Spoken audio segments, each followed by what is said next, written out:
एक माता स्वयं कर्म और वाणी में संतुलन बनाकर चरित्र निर्माण कर अपनी युवा संतान को भौतिक आकर्षण नाना प्रकार की लालसाओं से कैसे बचा सकती है? बचपन से, जब तक बचपन से उसका सुधार नहीं किया तो फिर जवानी में सुधार नहीं हो सकता, युवा में सुधार नहीं हो सकता। सुधार बचपन से। अगर बाल्यावस्था में उसके संस्कार डालो, चलो पापा के पैर छू, सबसे राधे राधे करो, चलो बैठो 10 मिनट राधा राधा बोलो, तुम्हें अभी टॉफी लाएंगे, तुम्हें अभी बाल। उसको छोटे बच्चे को राधा राधा राधा, वही बच्चा जाकर आगे भविष्य में जवान में भक्त बनेगा। नहीं तो आज के जो बच्चे हैं थप्पड़ मारते हैं अपने माता पिता को, अपने माता पिता को घर से निकाल देते हैं, ज्यादा करे तो काट के फेंक देते हैं। आतंक भर गया है दिमाग में दुष्टता भर गई है, क्योंकि आधुनिक पढ़ाई और आधुनिक सफलता देख देख करके वो मतलब उनकी जो बुद्धि है वो भ्रष्ट हो गई, अध्यात्म से भ्रष्ट हो गई। बहुत पुराने समय में गांव में नौटंकी होती है ना, नौटंकी में एक नाटक देखा था सुल्ताना डाकू, उसी सुल्ताना डाकू पे बनाया गया था।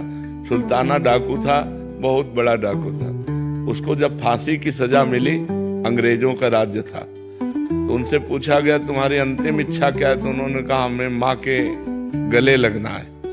तो उनकी माँ बुलाई गई, वो रोती हुई आई, जब गले लगी तो दांत से मुंह में नाक काट ली उसने ऐसे। तो पूछा कि क्यों, ऐसा क्यों किया? तो बोले जब मैं कक्षा 1 में था एक कलम चुरा के लाया था, तो माँ ने कहा था शाबाश बच्चा, लिखने के काम में आएगी। तो मैंने समझा अच्छा है, आज मैं सुल्ताना डाकू बना हूं तो इस माँ के कारण बना हूं। अगर ये पहली कलम में हमें थप्पड़ जमा देती तो आज मैं फांसी में न चढ़ता, मैं आज गलत कार्य में न जाता। तो बच्चे की जीवनी बनाने वाले माता पिता ही होते हैं। यदि प्रारंभ से बच्चे को पूजा में बैठाना, सतोगुणी बातें सिखाना, शास्त्र सुनाना। अच्छा, हम लोग संत क्यों बन गए? घर में भागवत होती, घर में रामायण होती, घर में संत जन आते, घर में जब देखो तो भगवत चर्चा हो रही, भोग लगा के भोजन पाना, एकदम भागवत। मोहल्ले में कहीं प्याज लहसुन नहीं आता, ऐसा पवित्र ब्राह्मणों का कुल, तो उससे संस्कार बने, अल्लाह भगवान के मार्ग में मांगे। तो अगर संस्कार सही ना हो तो फिर जवानी में संभालना कठिन होता। जवानी में तो उन्माद अवस्था होती, फिर नहीं संभाला जा सकता। बाल्यावस्था से बच्चे को संभाला जाए तो वो महान बन जाएगा। और संभालना तो गर्भ अवस्था से ही होता है।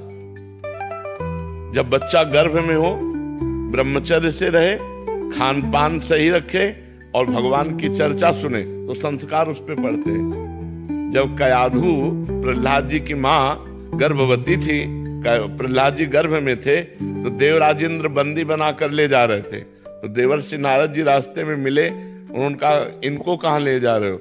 बोले हिरण्यकश्यप का वीर है, ये दैत्य है, महान भयानक होगा, ये जब पैदा होगा तो इसे मार देंगे। तो उनका नहीं, गर्भ हत्या या बालक शिशु की हत्या ये ठीक नहीं, छोड़ो तुम इसे। तो नारद जी की आज्ञा से उन्होंने नारद जी अपने आश्रम ले गए, और गर्भस्थ शिशु अंदर जब थे तभी से भगवान की चर्चा, नवधा भक्ति का वर्णन, भगवान का नाम कीर्तन अपने आश्रम में। तो देवर्षि नारद जी के प्रभाव से प्रहलाद जी पैदा हुए। गर्भस्थ शिशु पर प्रभाव पड़ता है, जैसे चक्रव्यूह की रचना गर्भस्थ शिशु अभिमन्यु पर प्रभाव पड़ा। मां 7वें द्वार भेदन में सो गई, तो इसलिए वो 7वां भेदन करना नहीं जाने, नहीं 6 चक्रव्यूह को तोड़ना वो जान गए थे, गर्भ में ही जान गए थे। जब बालक गर्भ में हो तो ब्रह्मचर्य रहना चाहिए, खान पान शुद्ध रखना चाहिए, भागवतिक वातावरण रखना चाहिए। और जब बच्चा हो जाए तो जब तक जवान न हो तब तक उसे अच्छे आचरणों की शिक्षा देनी चाहिए, पूजा में बैठाना चाहिए, तो एक सतोगुणी आदमी बनेगा। अब बचपन से माता पिता बालकें बुलावें, उदर भरे सोई जतन सिखावें। अच्छा, बच्चे देख रहे हैं हमारे माता पिता क्या आचरण कर रहे हैं। अब आप नशा कर रहे हो, आप गंदी बातें कर रहे हो, हंसी मजाक कर रहे हो, गाली दे रहे हो, तो वही संस्कार तुम्हारे बच्चों में पड़ रहे हैं। तो हम स्वयं सुधरे, माता पिता स्वयं सुधरे, ये सावधानी रखें कि बच्चों की दृष्टि में उनकी किसी भी तरह की हरकत ना आने पावे। और वार्ता में अब माता पिता लड़ रहे हैं, गाली दे रहे हैं, बच्चा छोटा सा देख रहा है, वही संस्कार उसके अंदर पड़ रहे हैं। माता पिता गलत आचरणों से युक्त हैं तो बच्चों में वही संस्कार गंदे पड़ रहे हैं। तो बहुत सावधानी पूर्वक गृहस्थी धर्म में यदि चले तो ये बहुत बड़ा धर्म है। अपने बच्चे को एक समाज का सेवा करने वाला बनाए, भगवान का भक्त बनाए, तो जन्म होना बच्चे का ठीक हुआ। नहीं तो देखो ना अब कैसे कैसे बच्चे पैदा हो रहे हैं कि बड़े बूढ़े माताओं बहनों के साथ कैसा व्यवहार कर रहे हैं कि तुम जवान हो, गिरे को उठाना चाहिए कि गिराना चाहिए। कोई माँ बहन जंजीर पहने ऐसे नजदीक मोटरसाइकिल ले मारा ऐसे, वो हाथों घसीलती चली जाए। अब कहाँ लगा, कहाँ कष्ट हुआ, अब इतना निर्दयी हो गया है, अब उतने में उसकी जान पर खेल गए।